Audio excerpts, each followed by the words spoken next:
boys.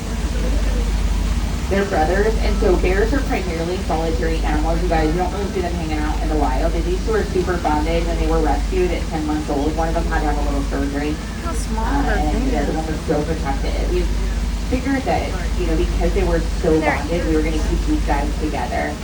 Now, rescuing of these bears, this happens a lot in those areas. If you've ever traveled to places like Yosemite or Yellowstone, right, we impact these bears in a very negative way. So they were, unfortunately, when they were little, foraging for all their food in campsites and garbage cans.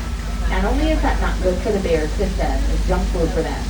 They're supposed to be eating things in the wild, like salmon and honey and pine and plant matter, and they return that to nutrients back into the forest, right?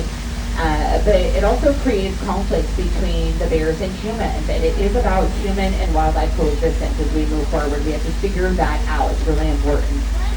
So we took a minute. Now that is something where a behavior cannot be unlearned, so they're always going to stay in a zoo forever. But it's also why zoos do play a very important part in conservation, is that although these two won't go back into the wild, they're more than likely to be a parent or a grandparent of an animal that does.